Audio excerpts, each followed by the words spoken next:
You ever try to outrun your past while holding a child's hand? It's like running with your heart outside your chest. Every step feels like a countdown. Every sound becomes a threat. That morning started like any other lie I told myself. I was fine. My daughter Lily was fine. The apartment was small, but it was ours. The sunlight through the blinds painted everything gold, and for a few seconds, I let myself believe I'd built something safe. Then the phone rang. Not my personal one, the work phone. The one I kept hidden behind the sugar jar. The one I never answered when Lily was around. I froze mid-sip of coffee. It was too early for calls from that number. Too early for him, my boss, the man I worked for but never looked directly at. The one people whispered about in alleyways and courthouse hallways. Before I could reach it, Lily, sweet, curious, 5 years old, beat me to it. "Hello?" She chirped, her voice full of sunshine. My blood turned to ice. "Lily, no." She held the phone like it was a toy. "Mommy's making breakfast." "Who's this?" Silence on the other end. I could feel the weight of it from across the room. Then a low voice, smooth, dark, unmistakably dangerous. "Who am I?" "I'm someone your mommy works for." "And who are you, little one?" I lunged for the phone, but Lily giggled. "I'm Lily. Are you Daddy?" Everything inside me stopped. Her voice, that word, Daddy, echoed through the room like a curse. I saw my own reflection in the microwave door. White as death. "Lily," I whispered, "give me the phone." But he spoke again, that voice dripping with something I couldn't name. "Your mother never mentioned you." I grabbed the phone. "Mr. Romano, I'm sorry. She didn't know it was you. She's just a kid." He didn't raise his voice. He didn't need to. "You let a child answer my call. It was an accident. Please," she called me Daddy. That pause. That quiet. It was worse than shouting. I wanted to crawl out of my own skin. "She's 5, I said, choking on the words. "She doesn't understand." "I see," he said finally. "Bring her with you today." My stomach dropped. "What?" "I want to meet her." I wanted to say no, to tell him I wasn't comfortable. But you don't say no to Dante Romano, not when your paycheck and your heartbeat depend on his approval. I understand." The line went dead. Lily looked up at me, holding her stuffed rabbit. "Was that Daddy?" "No, sweetheart." My voice cracked. "That was my boss. Don't ever call him that again." She nodded, confused, and went back to her cereal like the world hadn't just shifted under our feet. I stood there, staring at that silent phone, trying not to shake. I'd kept my life in neat compartments, work in one box, motherhood in another, and now they'd collided, with a single word. By the time we arrived at his office, my hands were still trembling. His building wasn't really an office, more like a fortress dressed as luxury. Dark glass, men in suits, the smell of expensive cologne and quiet violence. The elevator ride felt endless. Lily hummed under her breath, oblivious. When the doors opened, he was already waiting. Dante Romano looked nothing like the monster people whispered about. He was tall, immaculate, his black shirt unbuttoned just enough to hint at carelessness, his sleeves rolled, his forearms inked with something that looked like scripture and sin. His eyes, gray, unreadable, studied us like we were a riddle he intended to solve. "Miss Keller," he said, voice calm. "And Lily," I stepped forward, keeping my tone polite. "I apologize again, sir. It won't happen." He knelt down before Lily could hide behind me. "You have your mother's eyes," he said softly. "Beautiful, brave." She smiled shyly, clutching her rabbit tighter. "You're not scary like Mommy said." My heart stopped. "Lily..." Dante's mouth twitched, like he wanted to smile but didn't know how. "She's honest." "I like that," he stood. "Come inside." His office was too large, too quiet. Every step echoed. Lily sat in one of the leather chairs, swinging her legs, while I stood frozen near the door. He poured himself a drink but didn't offer me one. "You've been careful," he said, almost invisible. "That takes effort." "I do my job," I said carefully. "Yet you kept a secret." His gaze flicked toward Lily. "This one. She's my daughter, not part of this." He swirled the glass in his hand. "Everyone connected to me becomes part of it. You know that. I just want to keep her safe. He set the glass down and came closer. Close enough that I could smell his cologne, cedar and smoke. Then you shouldn't have let her answer my call. I made a mistake. He leaned in slightly. You don't get to make mistakes in my world, Anna.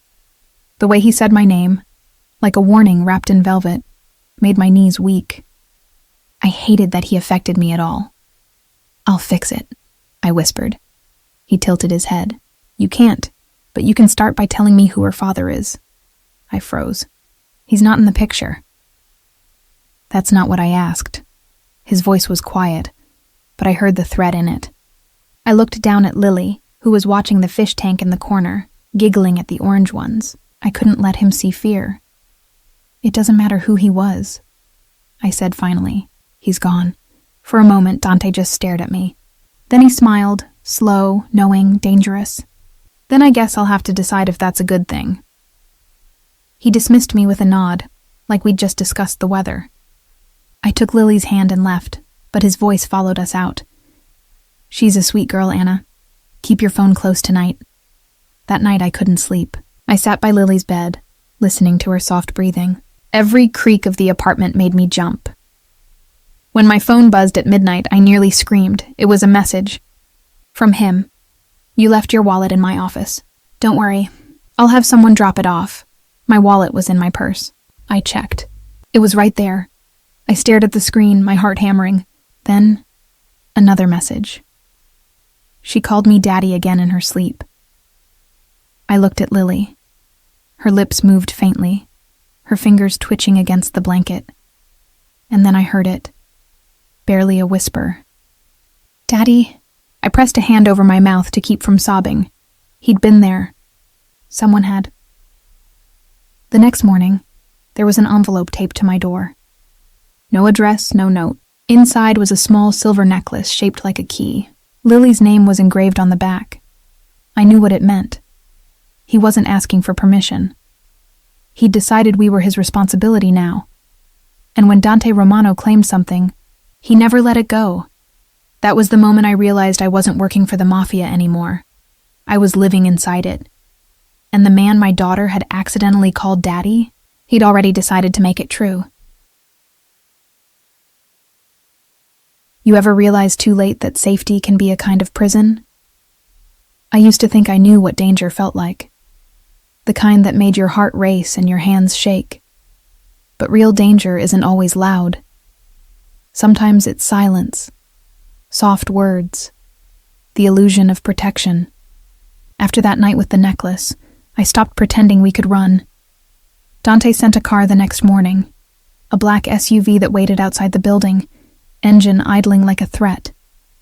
The driver didn't knock, didn't say a word, just handed me a folded note through the window. Bring her, the house is safer. I didn't argue. Mothers don't gamble with what they love most. Lily thought it was an adventure. She clutched her stuffed rabbit, humming softly in the back seat while I sat stiff beside her, staring at the city vanishing behind us. My hands wouldn't stop shaking, so I buried them in my lap. The house wasn't a house. It was a mansion. Glass and stone perched above the cliffs like something built to defy nature. Too big, too quiet, the kind of place that swallowed sound and secrets whole. When we arrived, Dante was waiting at the top of the stairs, dressed in black again. His shirt was open at the collar, his sleeves rolled up, like danger pretending to be domestic. "Welcome home," he said. I wanted to spit the word back at him, home. But Lily tugged at my hand and whispered, "It's pretty, Mommy." So I just nodded. He led us inside, his voice calm, patient, almost gentle. "You'll stay here until I say otherwise. There's security, cameras, food, clothes. You'll want for nothing." "I didn't ask for protection," I said. He looked at me like I'd said something childish. "You didn't have to. The moment she called me that word, it became my responsibility." "She's a child, Dante. She didn't mean it." He smiled faintly. Children don't lie the way adults do. I should have hated him for saying that, but there was something in his tone, something that sounded like regret. like he understood what it meant to lose something innocent. That night, Lily slept in a room bigger than our entire apartment. She twirled in circles, laughing, asking if we could stay forever. I smiled for her sake, then went downstairs to face the man who'd stolen our freedom and called it safety.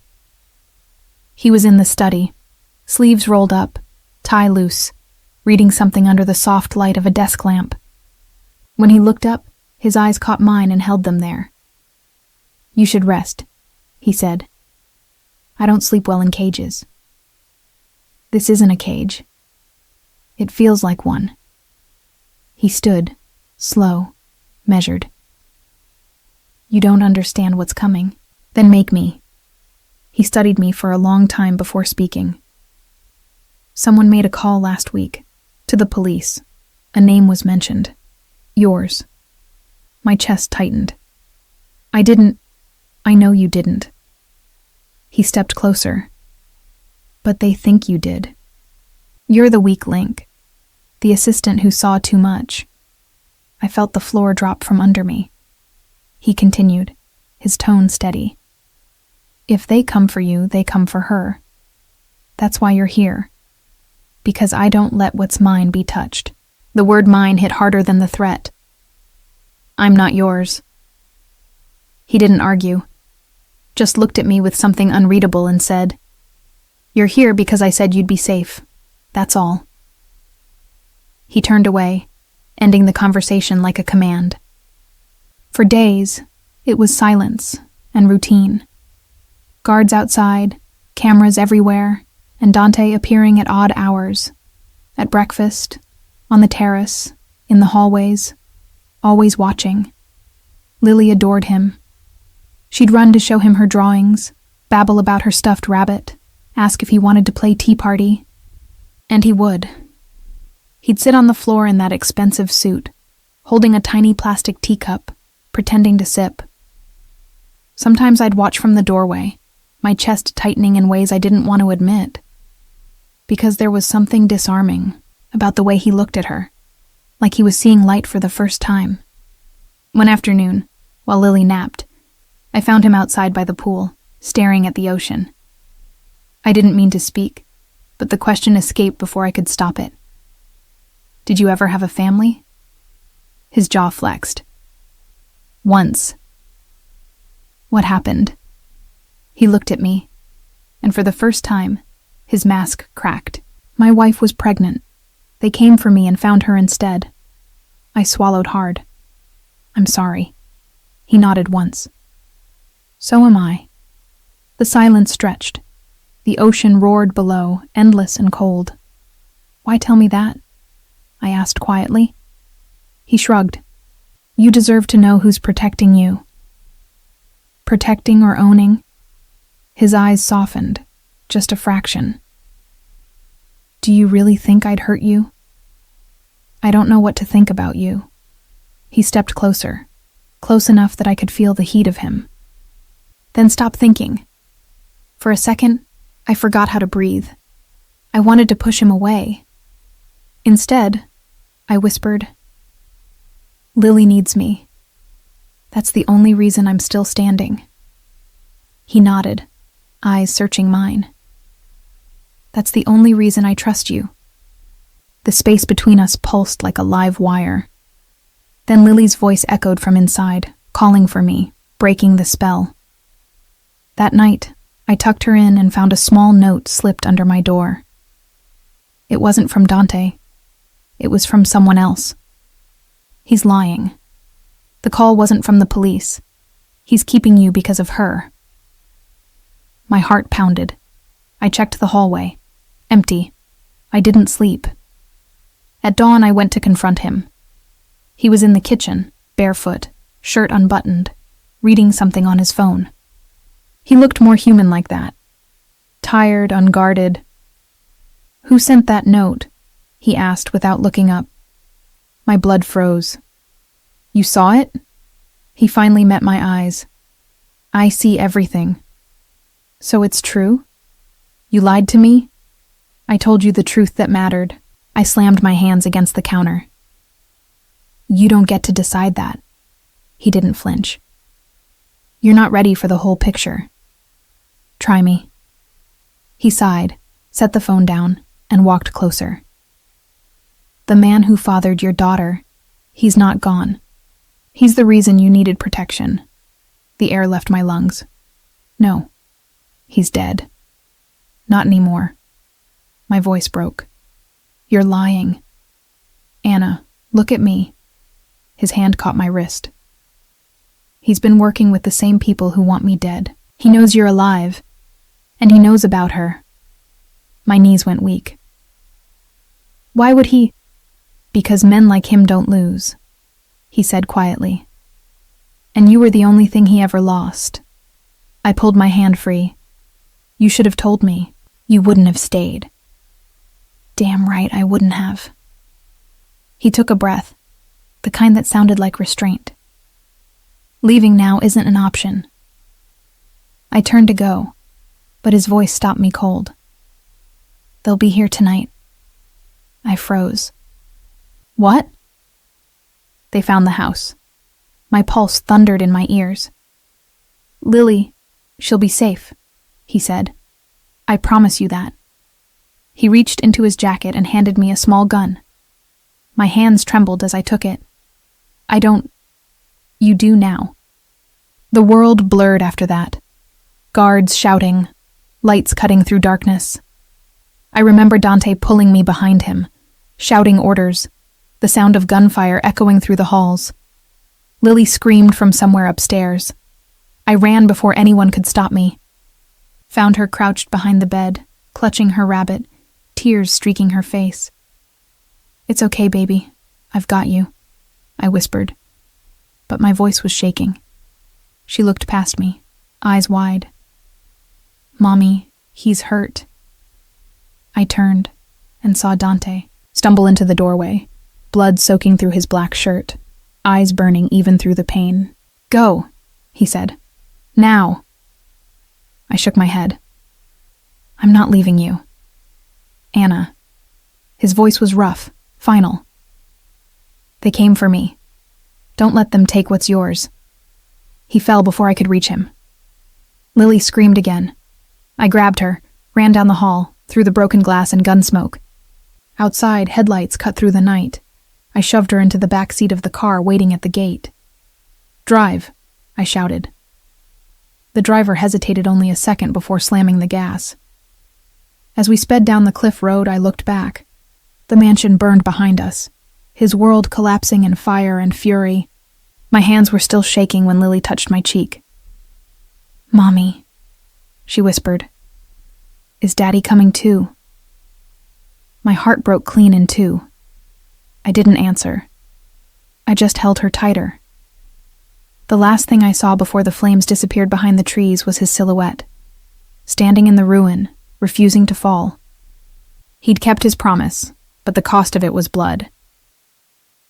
6 months. That's how long it's been since the fire. 6 months since the night everything I thought I understood about love, fear, and survival burned away with that glass house. People think healing is some neat thing. Like one morning, you wake up, pour yourself coffee, and suddenly the nightmares stop. But healing's a war. A quiet, private one where every breath feels like a negotiation. Lily and I live inland now. Small town, smaller house. Big locks on every door. She started kindergarten last week.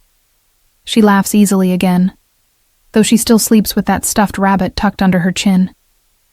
When she smiles, the whole room feels like a second chance I didn't think we'd get. I found work at a flower shop.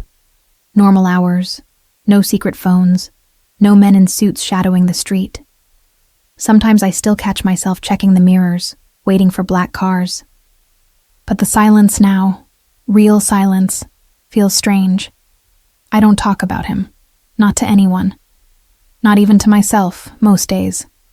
But every so often, when the shop closes and the world goes quiet, I hear that low voice again. Steady, dark, unshakable. You don't get to make mistakes in my world, Anna. The thing is, I did. And I survived them. The first letter came 2 weeks after the fire. No name, no return address. Just a small envelope slipped under my door, like the world couldn't quite let me go. Inside was a single photograph. Dante, alive, standing near a car, arm in a sling, bruised but breathing. Behind him, the burned remains of his house. At the bottom, one line in his handwriting. I told you I don't die easy. I stared at that photo until the ink blurred. After that, nothing. No more letters, no messages. Just silence.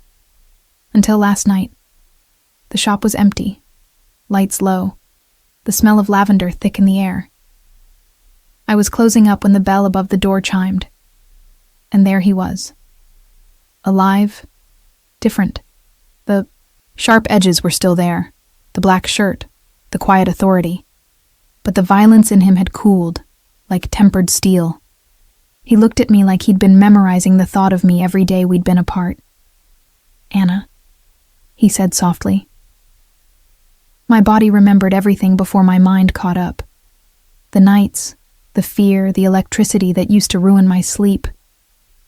You shouldn't be here, I whispered. He smiled faintly.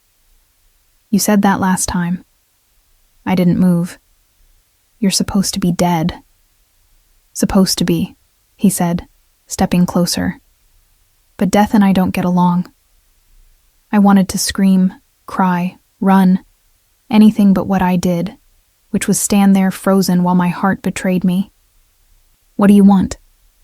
His gaze softened. To see if you're safe. To see her. She's not yours, I said too quickly. He nodded. I know, but she thinks I am. That's enough reason to care. I sank onto one of the stools, my knees weak. You disappeared, Dante. You burned your own world to the ground. I had to. They would have kept coming. I had to end it where it started. And now what? You want to pick up where we left off? He shook his head slowly. There's no going back. I came to tell you it's over. The men who were after us, they're gone.